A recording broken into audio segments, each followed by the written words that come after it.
ambava momba ny fanaovana moderna ny positra malagasy sy ny fananganana ny bankin'ny positra malagasy.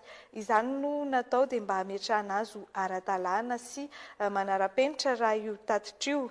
Hatreto aloha saika savorovoro hatrano no hita tamin'ny fampiasana ny positra saingy heverina fa hitondra voka-tsoa indray ny fisokafana ity bankin'ny positra ity. Tato-baovao mahakasika izay.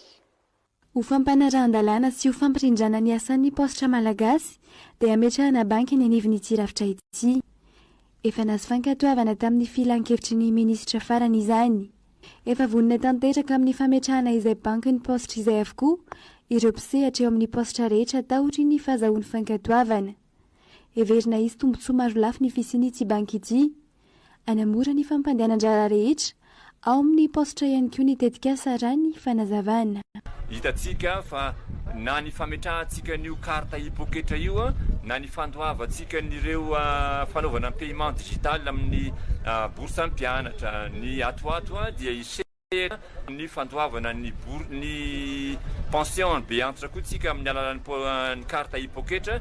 Izany rehetrarehetra zany dia efa fiatrehana fiomanana amin'ny vadiana kany amin'ny resaka filiale io avokoa satria dia ambarako eto fa ny karta hipoketra dia azo anaovana paiement digital, azo anaovana ny paiement na karama, paiement na bourse araka ny hitatsika, paiement ny karama ny mpampianatra université hitatsika atoato araka izay voalazako izay dia ho avokoa ny fandoavana ny pension ny be antitra amin'ny alalan'ny karta hipoketra. Zany hoe tsy mila mandeha lavitra intsony ireo be antitra manomboka izao fa amin'ny alalan'ny karta hipoketra dia manatona ny positra malagasy dia akaiky azy eo. Maheriny 590 izao ny maso ivony positra eto Madagasikara. Mbola hiampisa izany mba ho fanampiana ny rehetra hisitraka tombontsoa amin'ny fanampiana amin'ny fampiasana ny positra raha ny fanazavana.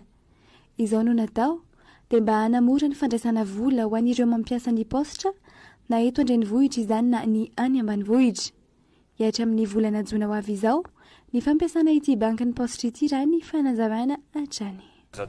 Mahery 590 maso ivony positra ny azansany positra manerana Madagasikara hatreto mbola ho ampiana izy io mba hanamorana ny fandraisan'ny be antitra ny pension, hanamorana ny fandraisan'ny mpiasa-pantakanany karama ny any ambanivohitra, hanamorana ny fandraisan'ny mpampianatra ny karama ny any ambanivohitra sy hanamorana ny mpampianatra ny mpiasa positra ihany koa satria na ny mpiasa positra malagasy ary taloha dia misy manam-pahasahiranana rehefa handray karamana fa manomboka izao amin'ny 6 mois de juin ity dia tsy mila mandeha lavitra intsony ny mpiasa positra rehetra ery Madagasikara fa dia eo atoerana izy maka ny karamany amin'ny alalan'ny carte visa hipoketra.